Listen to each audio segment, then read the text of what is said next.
Dear students, तो हमने last video में डिस्कस किया था aromaticity in non benzenoid compounds. तो ये जो वीडियो है ये लास्ट वीडियो की कंटिन्यूटी में है। वो पार्ट 1 था क्योंकि पूरे एक पार्ट में नॉन बेंजीनॉइड कंपाउंड्स की जो एरोमेटिसिटी है उसे एक्सप्लेन करना थोड़ा सा मुश्किल है। तो ये मैंने दूसरा पार्ट बनाया। तो पहले पार्ट में हमने मोनोसाइक्लिक एरोमेटिक आयंस लिए थे जो नॉन बेंजीनॉइड थे। आज हम ले रहे हैं monocyclic non benzenoid neutral compounds. ठीक है, पिछली बार आयंस थे, इस बार हमारे न्यूट्रल कंपाउंड्स हैं और इसमें हम ले रहे हैं एनिलीन्स को। अब ये एनिलीन्स होती क्या है? तो monocyclic conjugated system of the general formula CH होल 2m have been called annulenes. मतलब उसमें हमें क्या करना है, ये जो number of carbon atoms in the ring being denoted by a prefix number in brackets. देखिए यहाँ पर क्या है, m की वैल्यू आप कुछ भी रख सकते हैं, पर मिनिमम जो आपको रखनी पड़ेगी वो यहाँ पर 2 आएगी। ठीक है, तभी एक रिंग पॉसिबल है क्योंकि मिनिमम जो यहाँ पर हम डबल बॉन्ड वाले कंपाउंड्स लेंगे, अभी आप देखेंगे आगे कि यहाँ पर मिनिमम हमें 2 नंबर रखना पड़ेगा। तो हम उन कंपाउंड्स को जहाँ पर कि ये मिनिमम नंबर 2 रख कर या फिर फिर 2 के बाद आप कोई भी नंबर रख सकते हैं। तो 2, 3, 4, 5 कुछ भी रख के और फिर जो आपके पास स्ट्रक्चर आ जाएगा उनको हम एनिलीन्स बोल देते हैं। तो इसमें इसको लिखने का क्या तरीका है एनिलीन्स को, कि जितने भी उसमें कार्बन एटम्स होते हैं रिंग में, बस उनको कितने कार्बन एटम्स हैं उनको ब्रैकेट में लिख के और उसके बाद हम उसका नाम लिख देते हैं एनिलीन्स। तो इस तरह से इसका नाम लिखा जाएगा। अभी हम आगे देखेंगे किस तरह से लिखते हैं। तो in this system of nomenclature benzene is 6 aniline. Benzene को हम 6 एनिलीन बोल सकते हैं। साइक्लोऑक्टाटेट्राईन को हम 8 एनिलीन्स बोल सकते हैं। कैसे बोलेंगे वो अभी आगे देखेंगे। तो एनिलीन्स को हम दो टाइप्स में डिवाइड कर सकते हैं। Those in which m is odd having 4n + 2 pi electrons. ऐसे जहाँ पर हम इस m का नंबर ऑड रखें तो हमारे पास क्या आ जाएंगे, उस कंपाउंड में 4n + 2 पाई इलेक्ट्रॉन्स। और अगर हम m का नंबर इवन रखेंगे तो उसमें आ जाएंगे 4n पाई इलेक्ट्रॉन्स। जैसे कि अगर हम यहाँ पर m की वैल्यू 2 रख दें तो 2 2 जा 4 हो जाएगा, यानी कि C भी 4 है और H भी 4 है। वो हमारा बन जाता है साइक्लोब्यूटाडाइन। यहाँ पर C भी 4 है, कार्बन भी 4 है और हाइड्रोजन भी 4 है।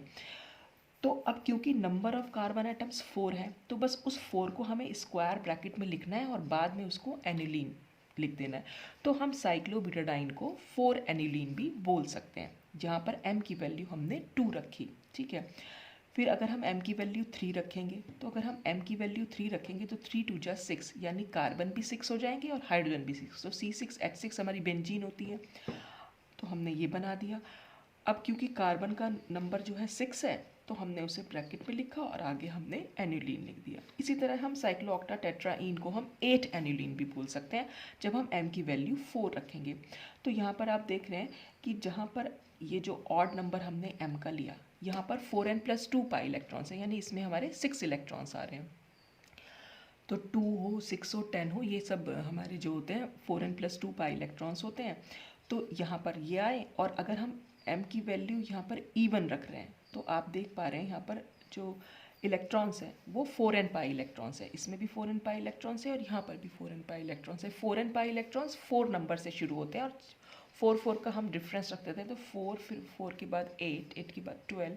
तो ये सब जो है इस तरह से इसमें इतने इलेक्ट्रॉन्स आते हैं। अब हम देखेंगे कौन सी एनिलीन, ये तो हमारी खैर बहुत, इनको जनरली तो हम बेंजीन, CO2 और साइक्लोब्यूटाडाइन ही बोलते हैं। तो हम स्टार्ट कर रहे हैं 10 एनिलीन से। अब 10 एनिलीन का मतलब है कि ऐसा रिंग स्ट्रक्चर जिसमें 10 कार्बन एटम्स होंगे, 10 ही कार्बन होंगे और 10 ही हाइड्रोजन्स हो जाएंगे।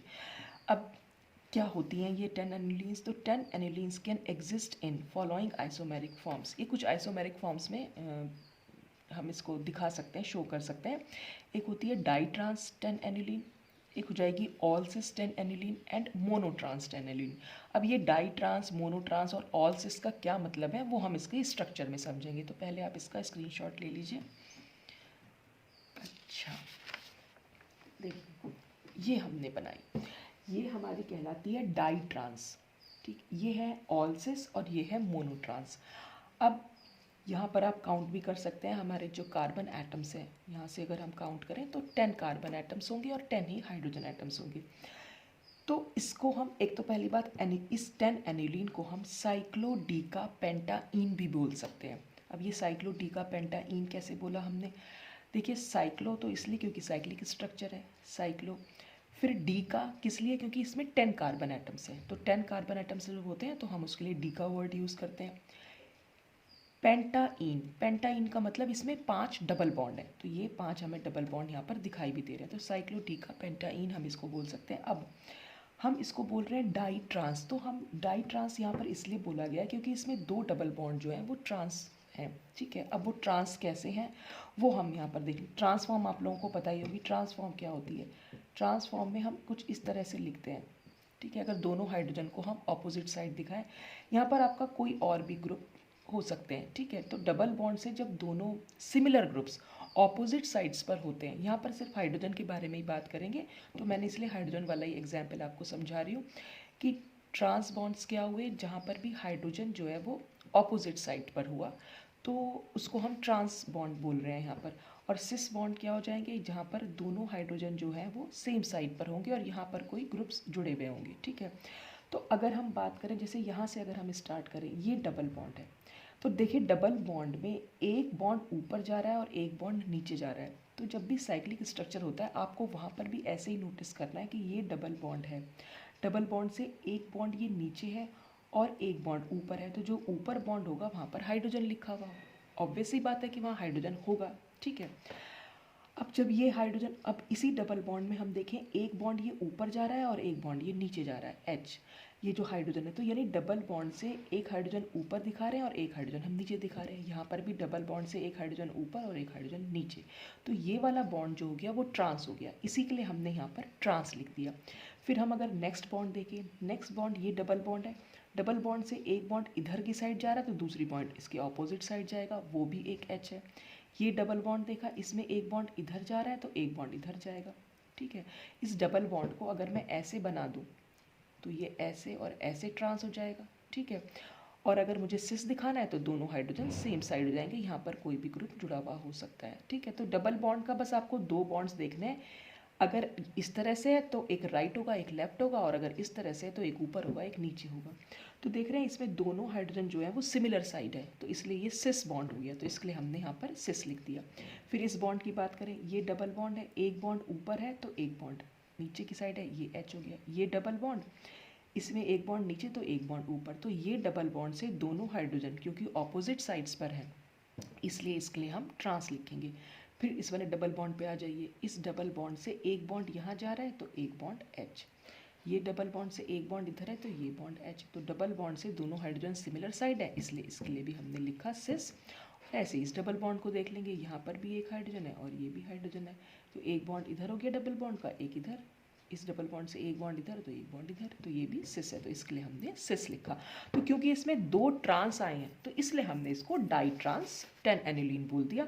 अच्छा, ये EZ भी बोल सकते हैं हम इसको, मैंने स्टीरियो केमिस्ट्री में बहुत अच्छे से ये E और Z नॉमेनक्लेचर पढ़ाया हुआ है, तो अगर आपको नहीं आता है, वैसे तो आप लोगों ने BSc में पढ़ा होगा, लेकिन अगर आपको नहीं आता है तो वहाँ पर जाकर भी आप उस वीडियो को चेक कर सकते हैं। अब देखिए ई का क्या मतलब होता है, ई का वही मतलब होता है, इसको हम ई भी बोल सकते हैं, जब सिमिलर ग्रुप्स ऑपोजिट साइड्स पर होते हैं तो उसके लिए हम ई नॉमेनक्लेचर यूज़ करते हैं, और जब सिमिलर ग्रुप्स सेम साइड पर होते हैं तो उसके लिए हम जेड नॉमेनक्लेचर यूज़ करते हैं। तो बस यहाँ पर हमने ट्रांस के लिए ई, फिर सिस के लिए जेड, फिर ट्रांस के लिए ई, सिस और सिस के लिए जेड और जेड लिखा है, ठीक है।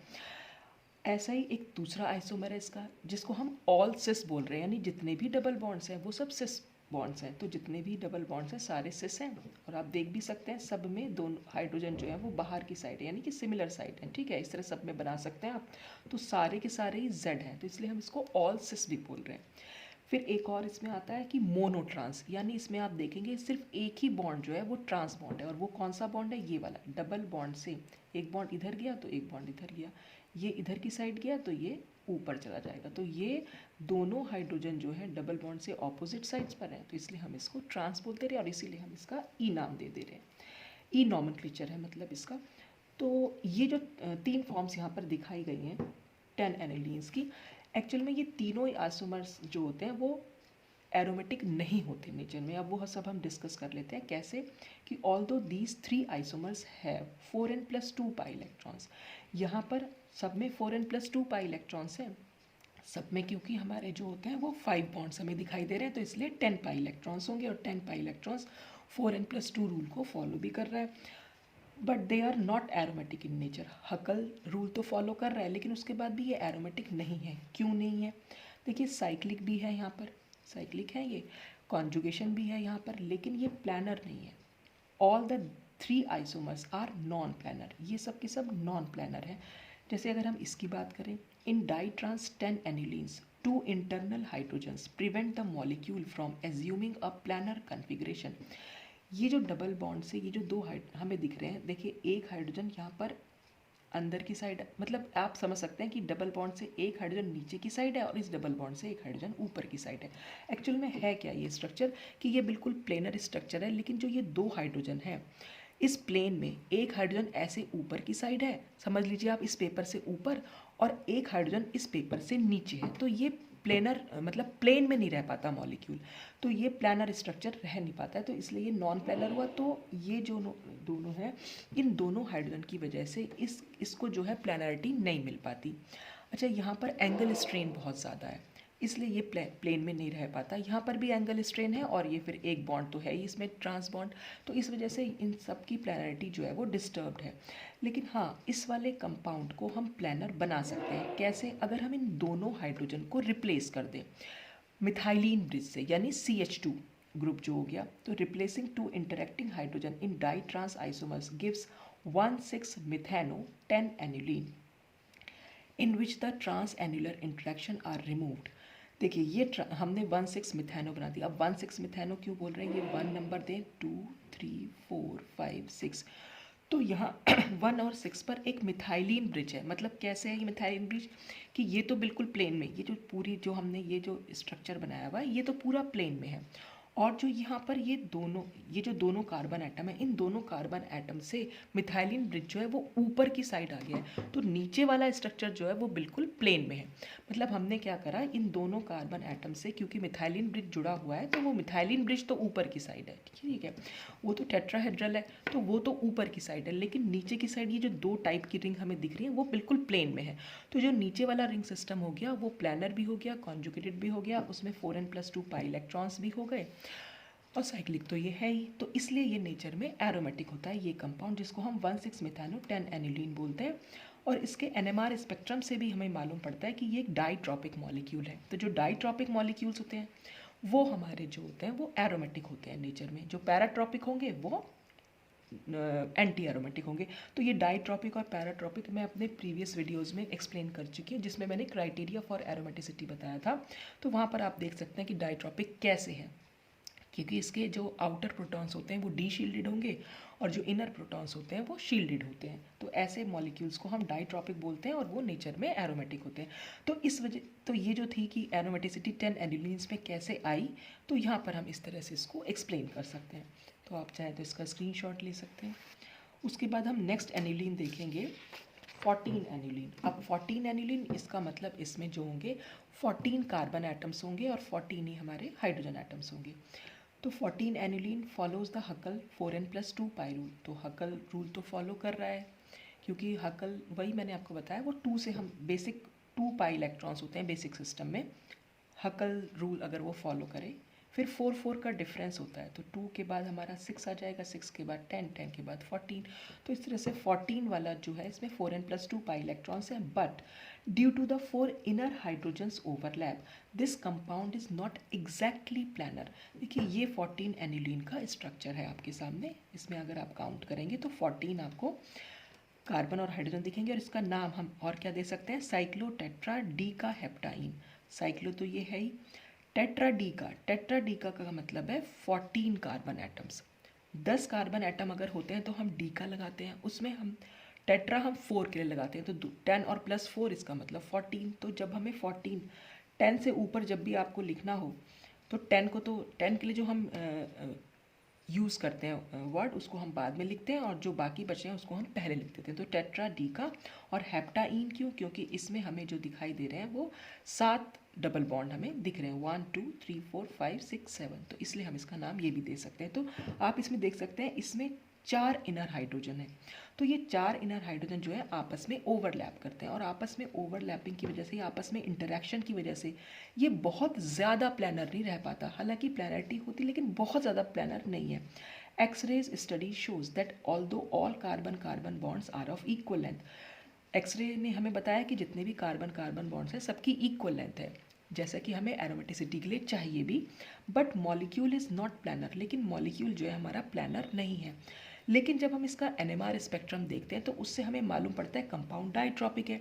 अब अगर कंपाउंड डाइट्रॉपिक है यानी जो इसके आउटर प्रोटॉन्स हैं, आउटर प्रोटॉन्स कौन से हैं, जो हमने यहाँ लगा रखे हैं, ये वाले आउटर प्रोटॉन्स जो हैं, तो ये जितने भी बाहर की साइड आएंगे सारे में आएंगे, वो सब हमारे डी शील्डेड रीजन में डी शील्डेड होते हैं और अंदर वाले जो 4 हैं ये शील्डेड होते हैं। तो ये डाइट्रॉपिक भी निकला।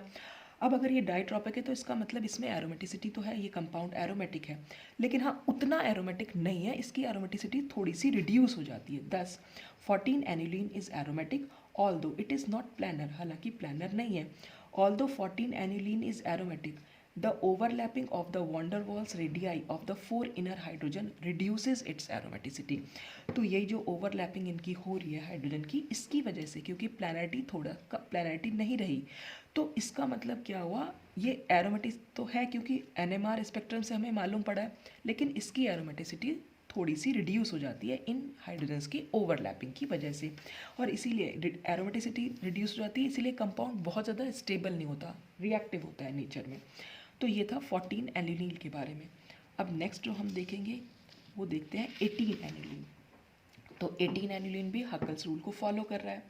इट इज़, लेकिन यहाँ पर भी क्या देखिए, 18 एनिलीन का स्ट्रक्चर हो गया ये, इसका नाम क्या हो जाएगा, साइक्लो। अब क्योंकि 18 कार्बन एटम्स है तो 18 के लिए हम क्या लिखेंगे, 10 के लिए हम डी का लिखते हैं, उसके ऊपर 8 है ऑक्टा, तो ऑक्टा डी का नॉनाइन, क्यों, क्योंकि इसमें जो है हमारे 9 डबल बॉन्ड्स हैं, ठीक है। अब यहाँ पर भी इंटरनल हाइड्रोजन्स है तो ओवरलैपिंग तो यहाँ भी हो सकती है, लेकिन क्योंकि ये बहुत बड़ा मॉलिक्यूल, कार्बन एटम का नंबर बढ़ गया है तो बहुत बड़ा मॉलिक्यूल है कि ओवरलैपिंग होती तो है लेकिन इतनी नहीं होती कि इसकी प्लानरिटी को डिस्टर्ब कर सके। तो it is large enough so that the repulsive forces between hydrogen atoms in the interior are minimal. तो इनके बीच में वो जो ओवरलैपिंग है या जो इंटरेक्शन है वो थोड़ा सा कम हो जाता है क्योंकि इसका साइज जो है वो बढ़ गया, which allow it to adopt a planar shape, जिसकी वजह से इसको प्लानर शेप मिल जाती है। X-ray study shows that it was a near planar molecule with non-alternate bonds of 2 types 6 cis and 12 trans। तो एक्सरे स्टडी भी ये बता देती है कि ये काफ़ी कुछ प्लानर है और इसमें non alternate bonds of 2 types 6 cis और 12 trans। अब ये 6 cis और 12 trans बॉन्ड कैसे हैं वो हम अभी देख लेंगे। पहले देख लेते हैं कि इसकी रेजोनेंस एनर्जी भी लगभग 37 किलो कैलोरी पर मोल होती है और एनएमआर स्पेक्ट्रम भी ये शो करता है कि ये डाइट्रॉपिक मॉलिक्यूल है, कि मतलब इसमें भी आउटर हाइड्रोजन्स होंगे। देखिए अब हाइड्रोजन्स की बात कर ले रहे हैं, यहाँ पर एक हाइड्रोजन मैं बना सकती हूँ, एक हाइड्रोजन यहाँ बनाया, सारे डबल बॉन्ड पे जो हाइड्रोजन्स हैं वो हम बना सकते हैं। कैसे, किस तरह से बनाएंगे, किधर को बनाएंगे, वो आप फिर मैंने आपको पहले बताया था कि डबल बॉन्ड से एक बॉन्ड अगर नीचे है तो एक बॉन्ड ऊपर होगा, ये बॉन्ड नीचे है तो ये बॉन्ड ऊपर होगा, इस डबल बॉन्ड से ये बॉन्ड नीचे है तो ये बॉन्ड ऊपर होगा। तो इसी हिसाब से आपको सारे हाइड्रोजन्स बना देने हैं। तो जो ये बॉन्ड इधर जा रहा है तो इस बॉन्ड को इधर, ये बॉन्ड इधर है तो ये बॉन्ड इधर, इसी से आपको मालूम पड़ जाएगा इसके ट्रांसॉइड बॉन्ड और सिसॉइड बॉन्ड। देखिए ठीक, अब ये कह रहे हैं 6 सिसॉइड। अब 6 सिसॉइड कैसे हैं, 6 सिसॉइड में अगर हम यहाँ से काउंट करें तो देखिए ये जो हमारा बॉन्ड है वो सिस बॉन्ड हो गया, ठीक है। अच्छा उसके बाद फिर क्या देखना है हमें, ये डबल बॉन्ड तो हमारा ट्रांसॉइड है क्योंकि दोनों हाइड्रोजन जो है ऑपोजिट साइड्स पर है, ये वाला बॉन्ड भी ट्रांसॉइड है, ठीक, इसे भी छोड़ देते हैं। अभी ये बॉन्ड देख लेते हैं, इसमें दोनों हाइड्रोजन जो है वो सेम साइड पर, तो ये भी एक सिस बॉन्ड हो गया। फिर हम क्या देखेंगे, एक और डबल बॉन्ड देखेंगे, ठीक है, ये भी हमारा सिसॉइड हो गया। अब ये हमें तो हम सिर्फ 3 ही बॉन्ड मिले, ये कह रहा है 6 सिसॉइड, तो यहाँ पर क्या माना गया है कि जो सिंगल बॉन्ड है, आप देखेंगे सिंगल बॉन्ड से भी दोनों हाइड्रोजन जो है सेम साइड है, तो इसमें इसको भी काउंट किया गया है। तो ये एक बॉन्ड ये हो गया, फिर एक बॉन्ड ये हो गया और एक बॉन्ड ये हो गया, तो कुल मिलाकर यहाँ पर 6 सिसॉइड है, ठीक है। अब ट्रांसॉइड कैसे हैं, ट्रांसॉइड के लिए हमने क्या देखना है, ये देखिए ये वाला डबल बॉन्ड, इससे एक हाइड्रोजन ऊपर है तो एक हाइड्रोजन नीचे है, तो एक बॉन्ड हमारा ये हो गया, ठीक है, ट्रांसॉइड। फिर यहाँ पर आकर अगर हम देखें इस डबल, जितने भी डबल बॉन्ड है पहले आप वो देख लीजिए, ये डबल बॉन्ड से भी एक हाइड्रोजन इधर एक हाइड्रोजन, तो ये भी हमारा ट्रांसॉइड हो गया। फिर इस वाले डबल बॉन्ड की बात करें, ये भी हमारा ट्रांसॉइड हो गया। फिर इस वाले डबल बॉन्ड की बात करें, ये भी ट्रांसॉइड है, ये डबल बॉन्ड भी हमारा ट्रांसॉइड है, और ये जो डबल बॉन्ड है ये भी हमारा ट्रांसॉइड है। तो हम देख रहे हैं 1 2 3 4 5 6, तो 6 तो डबल बॉन्ड हमारे ट्रांसॉइड है। और ठीक ऐसे ही हम देख लेंगे सिंगल बॉन्ड्स के लिए भी। तो अगर आप देखिए ये वाला सिंगल बॉन्ड, डबल बॉन्ड जो ट्रांसॉइड था उसके ठीक बगल वाला बॉन्ड भी ट्रांसॉइड है, ठीक है, ये सिंगल बॉन्ड है, और यहाँ से H नीचे की साइड है और इससे H ऊपर की साइड है। तो एक ये हमारा सिंगल बॉन्ड हुआ, फिर हमारा ये सिंगल बॉन्ड हुआ। तो आप देखेंगे कि दो सिसॉइड के बीच में दो ट्रांसॉइड आ रहे हैं, तो इसलिए ये ऑल्टरनेट नहीं है। ऑल्टरनेट में क्या होता है, एक सिसॉइड होता फिर ट्रांसॉइड होता, फिर सिसॉइड होता फिर ट्रांसॉइड होता, लेकिन यहाँ पर दो सिस बॉन्ड के बीच में दो ट्रांसॉइड बॉन्ड आ रहे हैं। तो इस तरह से हमारे 6 डबल बॉन्ड ट्रांसॉइड है और 6 सिंगल बॉन्ड ट्रांसॉइड है। तो इस प्रकार से यहाँ पर हम कह सकते हैं कि इसमें 12 ट्रांसॉइड बॉन्ड है और ये नॉन ऑल्टरनेट है। तो ये जो हमने एक्सप्लेन किया यहाँ पर अभी कि जो हाइड्रोजन्स हैं वो उनमें ओवरलैपिंग बहुत कम है, क्योंकि साइज़ बहुत बड़ा है, इसलिए इसकी एरोमेटिसिटी को हम प्रूव कर सकते हैं। और NMR स्पेक्ट्रम भी ये प्रूव करता है कि ये एक डाइट्रॉपिक मॉलिक्यूल है। तो ये था एनिलीन्स के बारे में, जो कि हमारी थी non benzenoid neutral compounds. Neutral क्योंकि कोई चार्ज नहीं था, ठीक है। इसके बाद ये सब जो कंपाउंड हमने पढ़े, इससे पहले वीडियो में हमने एरोमेटिक आयंस पढ़े और ये पढ़े, तो ये सब मोनोसाइक्लिक थे। अब हम देखेंगे बाईसाइक्लिक। तो मोनोसाइक्लिक कंपाउंड को तो हम हकल्स रूल के अकॉर्डिंग बता सकते हैं कि वो कैसे एरोमेटिक हैं या नहीं है। लेकिन फिर हम देख रहे हैं जो बाईसाइक्लिक के लिए मैंने आपको समझाया था कि क्रेग्स रूल के अकॉर्डिंग हम इसको बताते हैं। तो bicyclic non benzenoid aromatic compounds में हम पढ़ेंगे एजुलिन्स, ठीक है। ये भी नेचर में एरोमेटिक होती हैं। अब ये एरोमेटिक कैसे होती हैं वही हम इसमें देख लेते हैं। तो azulene is a deep blue compound, ये डीप ब्लू कलर का होता है। It is isomeric with naphthalene, naphthalene के आइसोमेरिक होता है। Azulene is less stable then naphthalene, azulene जो है नेफ्थलीन से लेस स्टेबल है, क्योंकि एजुलिन की जो रेजोनेंस एनर्जी है वो नेफ्थलीन से कम होती है। Azulene on heating above 350 degree centigrade isomerizes to naphthalene. तो एजुलिन को अगर हम हीट करें अबव 350 डिग्री सेंटीग्रेड तो ये आइसोमराइज हो जाता है नेफ्थलीन में। ये एजुलिन है और ये नेफ्थलीन हो गया। और azulene has a substantial dipole movement, azulene में डाइपोल मूवमेंट भी होता है। While the dipole movement of isomeric naphthalene is zero, इसमें डाइपोल मूवमेंट है लेकिन इसका डाइपोल मूवमेंट जीरो होता है। The UV spectrum of azulene shows the presence of a high conjugated system in azulene, और एजुलिन का UV स्पेक्ट्रम शो करता है कि ये एक हाईली कॉन्जुगेटेड सिस्टम भी है, ठीक है। तो प्लानर भी है, ये कॉन्जुगेटेड भी है और साइक्लिक भी है। क्रेग्स रूल के लिए हमें ये 3 कंडीशंस तो चाहिए होती हैं। उसके अलावा इसमें C2 एक्सिस भी है। ये सब मैंने क्रेग्स रूल में आपको एक्सप्लेन कर भी दिया था, ठीक है। तो the dipole moment of azulene suggest that charge separation exist in the molecule.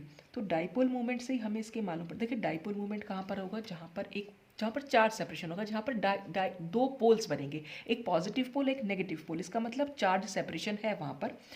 That each ring contains a 6 pi electron system, और डाइपोल मूवमेंट से ही हमें ये भी मालूम पड़ता है कि दोनों ही रिंग सिस्टम में 6 पाई इलेक्ट्रॉन्स हैं। तो देखिए इस स्ट्रक्चर से हम नहीं बता पा रहे हैं कि दोनों ही रिंग्स, एक रिंग क्या बन रही है हमारी साइक्लोपेंटाडाइन रिंग बन रही है और दूसरी रिंग हमारी साइक्लोहेप्टाट्राइन रिंग बन रही है। तो साइक्लोहेप्टाट्राइन रिंग में तो हमें 6 इलेक्ट्रॉन्स पाई इलेक्ट्रॉन्स दिखाई दे रहे हैं, लेकिन यहाँ पर हमें नहीं दिख पा रहे हैं। तो इस स्ट्रक्चर के बेस पर हम नहीं बता सकते हैं कि एजुलिन में डाइपोल मूवमेंट है या एजुलिन जो है वो देखने से कि अगर हम डबल बॉन्ड ही काउंट करें कि अलग अलग अगर रिंग को अगर हम देखें तो ये वाली रिंग हमें एरोमेटिक नहीं दिखाई दे रही है। तो अब ये जो हम इसका रेजोनेटिंग स्ट्रक्चर बनाएंगे तब हमें वहाँ पर डाइपोल मूवमेंट मतलब पॉजिटिव और नेगेटिव चार्ज दिखाई देगा, तो उस स्ट्रक्चर के बेस पर हम इसकी एरोमेटिसिटी को एक्सप्लेन कर सकते हैं। अब azulene may be regarded as a combination of aromatic cyclopentadienyl anion and aromatic cycloheptatrienyl cation। तो एजुलिन को हम मानते हैं कि इसमें क्या है, अगर हम सिंगल बात करें मोनोसाइक्लिक सिस्टम अगर हम देखें तो यहाँ पर साइक्लोहेप्टाट्राइइनाइल कैटायन है और यहाँ पर जो है साइक्लोपेंटाडाइइनाइल साइक्लोपेंटाडाइनाइल एनायन है, ठीक है। तो अब देख लेते हैं कि ये किस तरह से वो हम इसके रेजोनेटिंग फॉर्म्स में देखेंगे। तो अब इसमें हुआ क्या है, ऐसा 1 electron from the 7 membered ring is transfer to the 5 membered ring to give each ring aromatic stability by Huckel's rule. ठीक है, कैसे है वो अभी हम देख लेते हैं। As the dipolar structure azulene satisfy the Huckel rule it shows considerable aromatic character. तो हकल रूल हमने पूरी रिंग पर नहीं लगाया, हकल रूल हमने मोनोसाइक्लिक रिंग पर लगाया है। तो देखिए जैसे यहाँ पर है, ये हमारा एजुलिन है, तो एजुलिन में अगर देखिए इसका और एक हमें रेजोनेटिंग स्ट्रक्चर बनाना है, तो क्या करेंगे, पाई बॉन्ड का मूवमेंट, डीलोकलाइजेशन ऑफ इलेक्ट्रॉन हम दिखाएंगे। तो ये बॉन्ड अगर यहाँ शिफ्ट हो जाएगा तो फिर ये बॉन्ड यहाँ शिफ्ट होगा, ये बॉन्ड आगे शिफ्ट होगा, ये बॉन्ड यहाँ और ये बॉन्ड यहाँ। तो इस तरह से हम इसका रेजोनेटिंग फॉर्म दिखा सकते हैं। फिर और एक रेजोनेटिंग फॉर्म हम कैसे दिखा सकते हैं, जिसमें हमें डाइपोलर स्ट्रक्चर दिखाना हो। तो देखिए ये डबल बॉन्ड अगर यहाँ शिफ्ट इस कार्बन पर आ जाए तो इस कार्बन पर नेगेटिव चार्ज आ जाएगा। ठीक है, क्योंकि एक इलेक्ट्रॉन एक्स्ट्रा, एक इलेक्ट्रॉन कैसा, इस कार्बन का जो ये एक इलेक्ट्रॉन है अब इसके पास पहुंच जाएगा। ठीक है, अब जब इस कार्बन का एक इलेक्ट्रॉन यहाँ पहुंचेगा तो इस कार्बन पर कमी आ जाएगी, तो इसका पॉजिटिव चार्ज दूर करने के लिए ये डबल बॉन्ड यहाँ से शिफ्ट करेगा। तो जब ये डबल बॉन्ड यहाँ शिफ्ट करेगा तो इस वाले कार्बन पर पॉजिटिव चार्ज आ जाएगा। तो जब इस कार्बन के पॉजिटिव चार्ज को दूर करने के लिए ये बॉन्ड यहाँ पर शिफ्ट करेगा, तो इस कार्बन पर फिर वो पॉजिटिव चार्ज रहेगा। तो ये कार्बन पर पॉजिटिव चार्ज हमने दिखा दिया और इस कार्बन पर हमने नेगेटिव चार्ज दिखा दिया। तो इस तरह से ये डाईपोलर स्ट्रक्चर, क्योंकि दो पोल्स यहाँ पर बन चुके हैं, तो इस स्ट्रक्चर के बेस पर हम इसका डाईपोल मूवमेंट भी बता सकते हैं और इसी स्ट्रक्चर के बेस पर हम इसकी एरोमेटिसिटी भी एक्सप्लेन कर सकते हैं, सिर्फ हम मोनोसाइक्लिक सिस्टम को कंसिडर करके कि दोनों मोनोसाइक्लिक सिस्टम जो है यहाँ पर क्योंकि एरोमेटिक है इसलिए हम कंप्लीटली इसको एरोमेटिक मान रहे हैं, और क्रेग्स रूल तो इसको बता ही रहा है एरोमेटिक। तो अगर हम यहाँ पर इसकी बात करें साइक्लोहेप्टा ट्राइइनाइल कैटायन, तो यहाँ पर आप देख भी सकते हैं ये मोनोसाइक्लिक है, प्लानर भी है क्योंकि हर कार्बन sp2 हाइब्रिडाइज्ड है, कॉन्जुगेशन भी है, कॉन्जुगेशन में हम शो कर सकते हैं कि ये पॉजिटिव चार्ज इस पूरी रिंग पर डिस्पर्स्ड है, जैसा कि मैं आपको प्रीवियस वीडियोस में बता भी चुकी हूँ कि हमें सिर्फ उसमें क्या करना पड़ता है, पाई बॉन्ड को शिफ्ट कराना पड़ता है। तो ये पॉजिटिव चार्ज किसी और कार्बन एटम पर या सारे कार्बन एटम्स पर डिस्पर्स हो जाएगा। ठीक है, और अगर हम हकल्स रूल के अकॉर्डिंग देखें तो 1 2 3 पाई बॉन्ड से, इसका मतलब 6 पाई इलेक्ट्रॉन्स है, तो ये हकल्स रूल भी फॉलो कर रहा है। अब देख लेते हैं हम इस वाली रिंग को, साइक्लोपेंटा डाइइनाइल एनायन रिंग जो हो जाएगी हमारी। यहाँ पर अगर हम देखें इस पूरी रिंग की बात करें तो देखिए इसमें भी 6 पाई इलेक्ट्रॉन्स है। कैसे, एक ये एक बॉन्ड ये हो गया, एक बॉन्ड ये और एक ये, दो इस नेगेटिव चार्ज के 2 इलेक्ट्रॉन्स, तो 2 इलेक्ट्रॉन्स ये, 2 इलेक्ट्रॉन्स ये, 2 इलेक्ट्रॉन्स ये, तो कुल मिलाकर इसमें भी 6 पाई इलेक्ट्रॉन्स है। यहाँ पर भी कॉन्जुगेशन है, प्लानर है और ये साइक्लिक भी है। तो ओवरऑल अगर हम देखेंगे तो इस वाली रिंग पर पॉजिटिव चार्ज पूरी रिंग पर डिस्पर्स हो सकता है, यहाँ पर नेगेटिव चार्ज पूरी रिंग पर डिस्पर्स हो सकता है। तो रेजोनेंस हाइब्रिड अगर हम इसका देखें वो डाइपोलर हमें दिखाई दे रहा है, तो इस वजह से यहाँ पर जो है कंसीडरेबल हम इसका एरोमेटिक कैरेक्टर मान सकते हैं। ठीक है, तो ये था पूरा जो हम पढ़ रहे हैं aromaticity in non benzenoid compounds, तो जिसमें आज हमने डिस्कस किए एनुलिन और एजुलिन। तो ये सेकंड पार्ट था नॉन बेंजीनॉइड कंपाउंड में एरोमेटिसिटी का। इससे प्रीवियस पार्ट में मैं बता चुकी हूँ मोनोसाइक्लिक एरोमेटिक आयंस में। तो अगर आपने वो वीडियो नहीं देखा है तो पहले आप वो वीडियो देखिएगा, उसके बाद आप इस पर आइएगा। तो आज के लिए बस इतना ही। Thanks for watching.